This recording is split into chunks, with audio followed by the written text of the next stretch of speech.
Hey everybody, this is Garrett with Earth and Time, and today I'm taking you to a brand new museum just on the outskirts of Vegas. And when I say the outskirts, I mean I am on the outskirts of Las Vegas. There is nothing else out here. And on this adventure, I'm excited to share with you all and learn with you all. This is also my first time here. I believe the park just opened up earlier in 2024. And I'm super excited to see what kind of ice age mammals and fossils they found and to share that all with you. So with that being said, let's get to it. Okay, as I approach, you'll see the visitor center here is open 8 to 4, and I believe it's Monday through Sunday now, or it may only be certain days of the week still. Definitely take a look. Originally, it was only on the weekends. And as we walk in, they have a nice display, the Ice Age Fossil State Park. And check this out. Looks like they have some bison skulls right when we enter in. Pretty cool. So we all know what Las Vegas is like today, but once upon a time, there was once a time when the landscape was wet and cool. It was the Ice Age. And check that out. It's a saber-toothed cat right off the bat. That's awesome. And this is what they're representing, the Pleistocene of Tule Springs. And this is what they think it could have looked like in this valley 21,000 years ago. You'll notice they actually took pictures of actual Tule Springs, and looks like they projected different things on it, including, check that out, it's a ground sloth, a giant ground sloth moving around. It's projected in. How cool is that? And they have herds of camels up here. So there were camels roaming around the Las Vegas Valley 21,000 years ago. And meet the camelid family. Camelids are a family of long-legged mammals that originated in North America. They dispersed from North America to Asia and Africa about 7 million years ago, and South America about 2.7 million years ago. And here we go. Camelops were the camels that actually evolved here in North America. Their ancestors, the North American llama also, or cousins, moved down into South America about 2.7 million years ago, and they also migrated across over into Asia and Africa at about 7 million years ago. And these are the camels that we're most familiar with today. But they all were homegrown right here in North America. Always fun to learn something new. And on that front, they have a camel. And so they found both camel tracks in the area as well as camel bones. And I'll show some examples of both of those. But here we go, a North American camel. And I mentioned they found their tracks, and here's some of these tracks. Now these tracks, they say, are between 4 and 6.6 million years old. And so camels have existed in this area for a very long time, and we can take a look and actually see the camel toes. And we can see more camel steps here. So this gives us evidence that camels were walking around here in Nevada between 4 and 6 million years ago. Pretty awesome. Okay, I just got somewhat squirreled or saber-toothed tigered or smilodon. Check this out. They have animation, or they have digital graphics of smilodons or saber-toothed cats hunting Columbian mammoths. Check that out. That was cool. And look at it. It's getting grumpy and up. And there they go. Oh, this is amazing. What a great exhibit. Already 2 thumbs up, and I highly recommend, if you're in the Las Vegas area, to take the trek out here and check it out. So this is a map of the world, and on this map it actually shows where there are different glaciers from different times. So 21,000 years ago, much of the earth was covered in glaciers, and that's represented by all this white plastic in here. And we can see here's North America. Here's where we are down in southern Nevada in the Las Vegas area. And you'll see there are glaciers on all these mountains surrounding this area, basically the Rocky Mountains up into the Cascades. But there are big, what they call continental glaciers that came down all the way, of course, where the Great Lakes areas are today and beyond. But not just here. If I come over to the other side of the world, if we look at Europe, there are large sheets coming down all the way, even across most of the UK, down across Sweden and Scandinavia there, into Germany. And we can come across into Asia, and we can see there's a lot of glaciers coming down on the other side as well. Out of all these glaciers, there's not very many left. You can see the light blue here actually represents modern day glaciers, and you see places like Greenland, kind of the last bastion of a large glacier.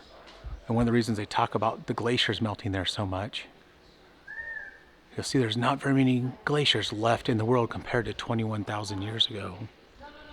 And these ice sheets, and this is representing 21,000 years ago, but they really got to the maximum somewhere around 19,000 years ago, give or take. I know there's some debate about exactly when they got that far down, but there's been a whole series of ice ages and advances and retreats of the sheets. So we're really in the tail end of an ice age now. We are warming, but we're technically still in a quote-unquote ice age.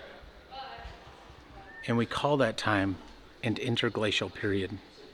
Now with that, there's a lot of really neat animals that exist in North America, and that's one of the fascinating things about this Ice Age Fossils Park, is we can see animals or evidence of animals that no longer exist here, like our friend the camel.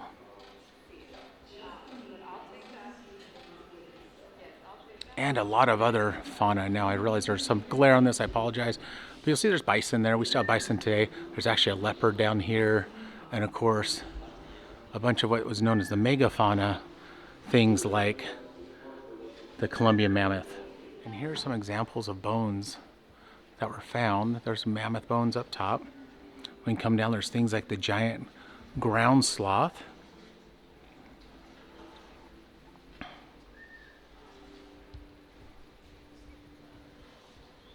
And we have other things like bison, a llama, and deer.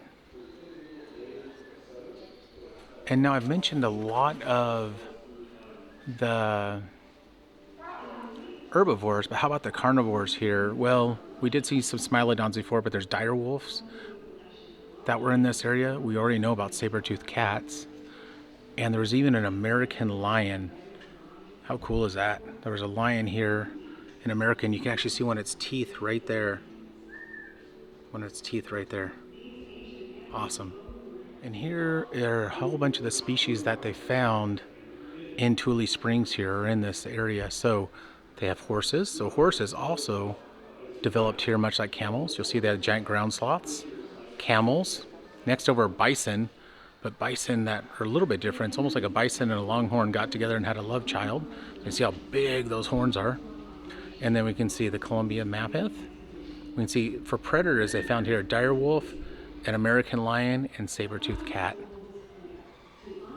Pretty interesting fauna that was living here in the Tule Springs area, this area of the Las Vegas Valley, when it was much wetter than it is today, due to those maximas of the glaciers just north of here, creating a wetter and cooler environment.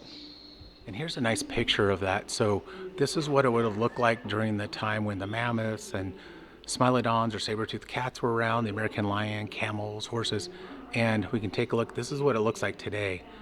Not much vegetation, very dry, very little water. So you can understand how that kind of change created a lot of stress for these animals. And they'd eventually all go extinct here in North America. And one of the other interesting things that are here are evidence of early people in this area from somewhere as old as 12,000 years ago. So they've dated these to 11.6 to 12.9 for little points that were made here. And look at some of the designs. So 3 through 8 are pinto points. So these are from between 7,500 to 10,000 years ago. And then we can look on the way down and see different features. Look at number 13. That is really cool looking. It's a really cool rock. And number 10. But all evidence that there were humans here towards the end of the Ice Age in this area, and would have most likely been hunting here in Tule Springs and hunting some of the fauna that lived here. Here's a little bit more about the discovery of the fossil sites here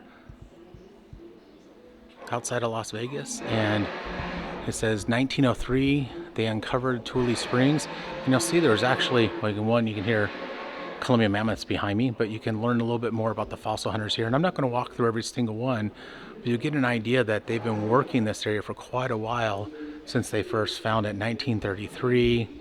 In the 1950s, they had a new era of American archaeology, and that's really because of radiocarbon dating, it looks like. Once they understood how to use carbon-14, they were able to really understand the age and significance of some of the finds here, both from humans as well as from ancient fauna. And here's some examples of those. And then they did what was called the Big Dig, and that is they created a whole series of trenches across these areas and were able to collect fossils from many different types of mammals. So just outside the visitor center, once you walk through and learned a little bit more about what Tule Springs used to look like, which is fascinating to me, to look off in the distance and see the desert today that we can see, and imagine this as all a lush wetland and rivers coming through and big trees and megafauna. And on that front, they have something called the Megafauna Trail, which is a very short trail, a little over a quarter of a mile, where they have cutouts of the different types of animals that they found here and a little bit more information about each of them. So I'll walk you through that trail and show you some of this information along the way. And the first ones we get to are actually dire wolves. So dire wolves are much like we think of wolves today, except they were much larger. And so because they had to be larger to take down the larger prey, they were very successful, most likely hunted in packs, and they probably died out because the large prey went away, and eventually the wolves ended up becoming smaller because they didn't need to be as large to survive. As I'm walking, I'll just do a pan through and you can see all the different cutouts and information on each of the types of animals that they found.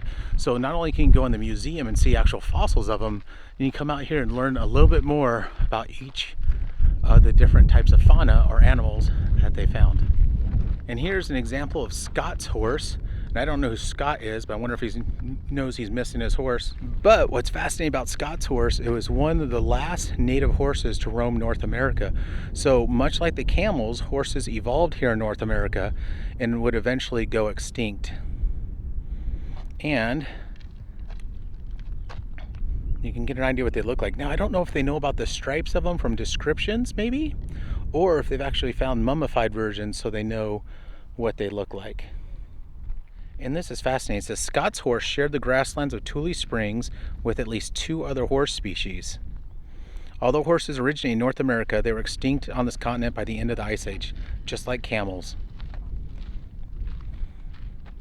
Okay, the next one is a ground sloth. And if I had time, I'd move just as slow as a sloth, but we have lots still to see. But here's an example of what they call the Shasta ground sloth. It says the Shasta ground sloth was equipped with long claws and covered in shaggy fur. And I like the little picture there. Oh, and they're pretty cute. I'd want to cuddle one. I won't lie. And one of the interesting things is they actually have fossilized coprolites or dung from the sloth, and they know what they ate. They ate things like juniper, yucca, grapes, cattails, and fruits and leaves from Joshua trees. So there was an intimate relationship between the Shasta ground sloth and Joshua trees. Who knew? I had no idea. Pretty cool. And here is the American lion, one of the largest cats to have ever lived. The American lion was the apex predator at Tule Springs. They said they're about 25% larger than the lions that we have today. And they also went extinct at the end of the Ice Age. And I'm actually not sure where lions originally came from. If they were originally from Africa and then migrated over this way, or if they maybe started here or somewhere else. Pretty interesting. If somebody else knows more about the American lion and their story, please comment down below. We'd all like to learn. I will say I really like how they've done these sculptures here and how they made them three-dimensional. And here again is our friend the camel, and they have a little bit more information about him down here. With long legs and a flexible neck, the camelops could feast on plants high and low. Oh, and look how cute they are. They really do look like llamas, and they are of course related. And they of course went extinct at the end of the last ice age. You can really see the size of these ancient camels, and probably pretty similar to the size of the camels we think today. Pretty neat to see a replica of one of these, and we saw that fossil inside as well, which you can see was very large. And here we can see the largest mammal to ever roam North America, the Columbian mammoth. In fact, they tell us so here. And check this out.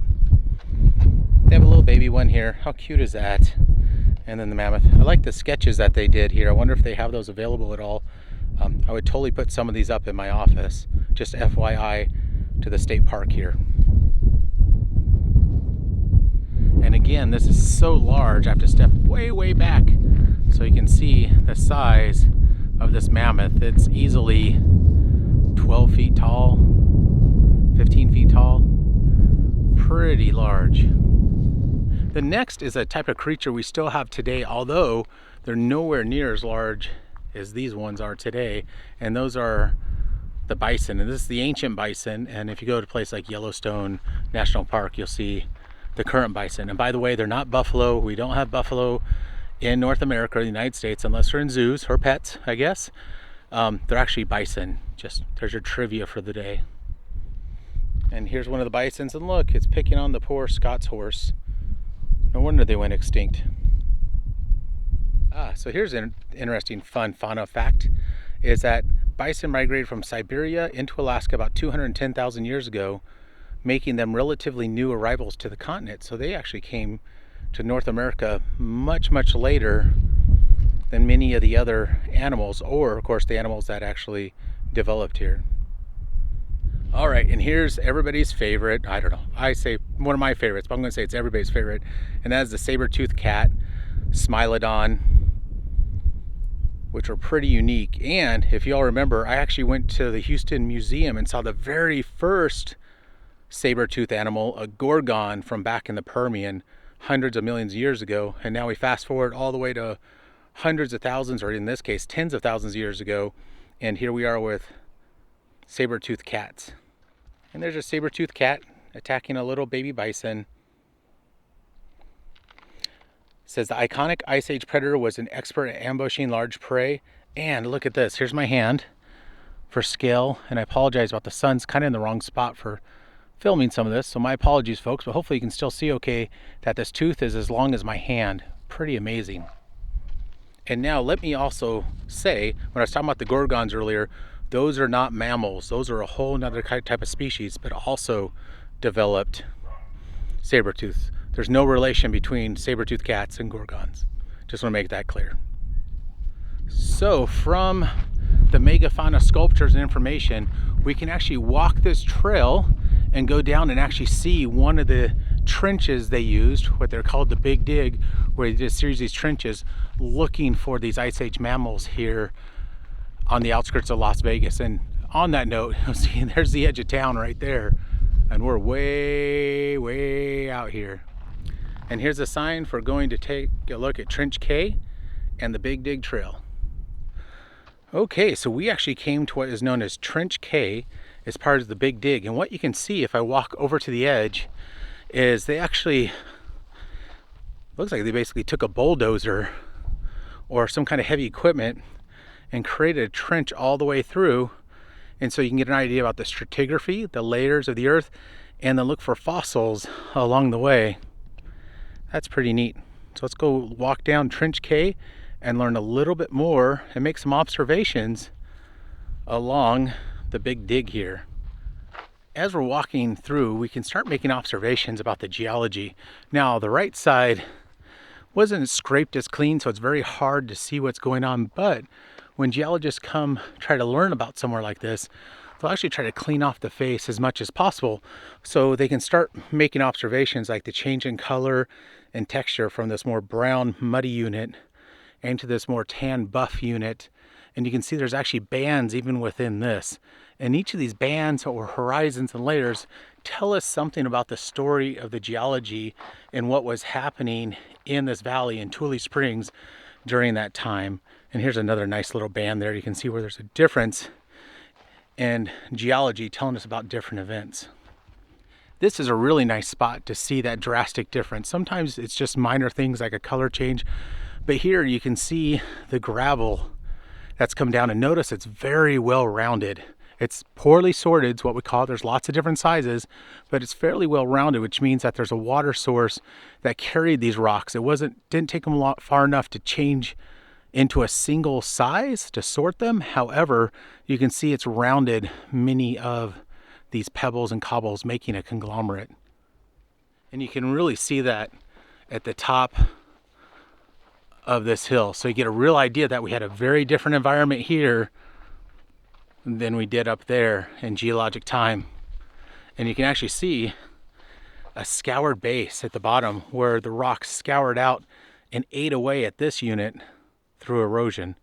That is pretty awesome to see. And on cue, following exactly what I've been telling you all, is this is what's called a trench section. And they'll do this a lot of times when they're also looking at fault zones. In fact, I've dug a series of trenches along faults, and we take a look and describe the geology, and then we can see a fault cutting through it and how it's offset. In this case, there's no fault, but it's also a trench log. And what we can do is they can start describing the different layers. What are they made of? Are they made of paleosol? So that would be like an ancient soil. Is it gravel like we saw just a minute ago? Is it sandy? Is it muddy?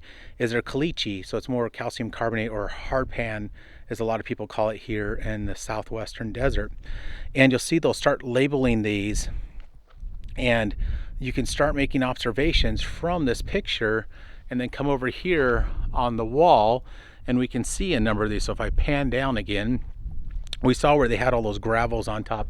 Now they're not as obvious on this side, but if I turn around to the other side, we can see the gravels up there. In fact, this face is a much easier face if you're going to come to this stop in the Trench K. It's much easier to look at that picture and then turn around and look behind you where you can see the gravel on top and you can see the different units as you work down.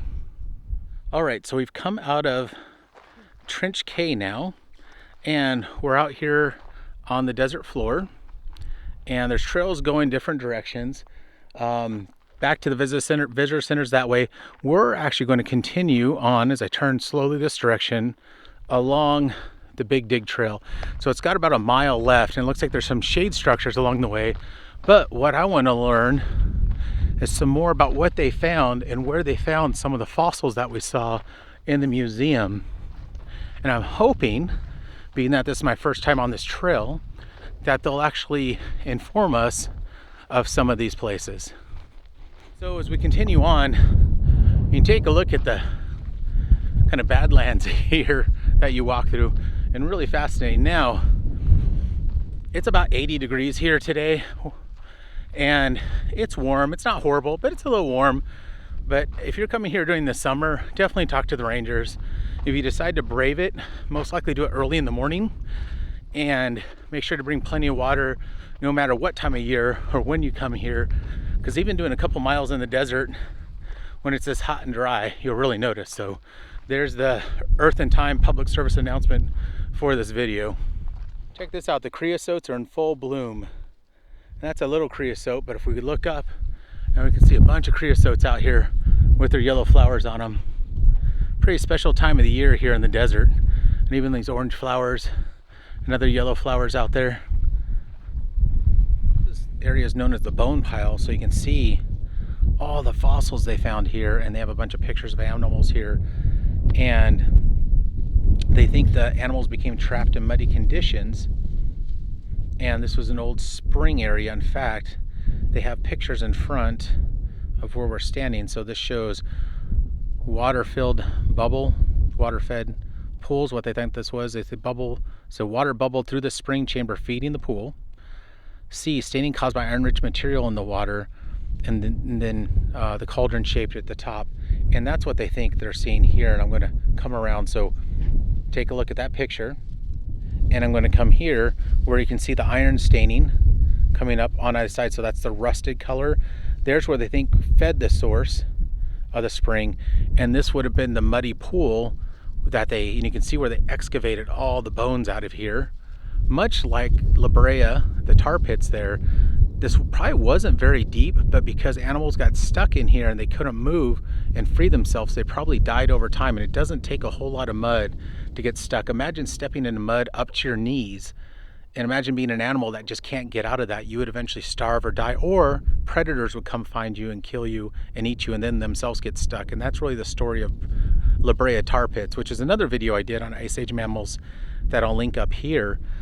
But that's probably why this looks fairly shallow. If you look at the size of the hills over here, you know, those sit maybe a couple feet higher than this, but all those bones are packed within those couple feet. And there were a lot of bones. So look at all these bones in here that you could see. Pretty amazing. And you can see it's about half the size of the gentleman there. And I don't know how deep it goes, but that's about it. So maybe about 3 feet. And so that means this probably wasn't a very deep pool, but it had enough sludge and stuff for the animals to get caught in and eventually die over and over again because they were coming to get water, and unfortunately ended up being a deathbed for a lot of these Ice Age mammals. Well, this is cool. This is called Dire Wolf Hill, and it was in 2011 that a UNLV student found a little bone sticking out of here, and they were able to identify it as a dire wolf, and that's how they knew there were dire wolves out here. Now, some of the most famous dire wolf locations are located on here. The tar pits, or La Brea, is probably one of the most famous. There are literally thousands and thousands of dire wolves that have been found there trapped within the tar pits because they were trying to eat the other animals caught in the tar pits and then themselves got caught. But it's pretty interesting to see a dire wolf location now here in this area. As you can see in Nevada, there's no evidence of them, and even in Utah is way to the north and Arizona way to the south. Pretty cool. Okay, there's a series of other plaques along this trail. However, I wanted to share some of the key ones I saw, and maybe I'll share a couple more, but I also found that I'm up against the clock a little bit because the park closes here within the hour, and I want to make sure I'm back to my car before they shut the gates.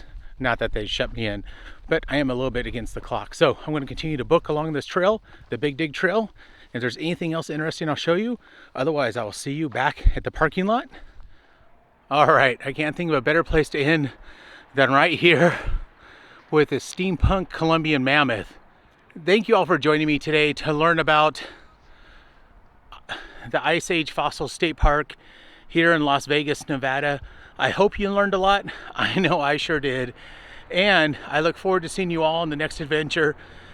And you all know what to do by this time. So with that being said, thank you all again and take care.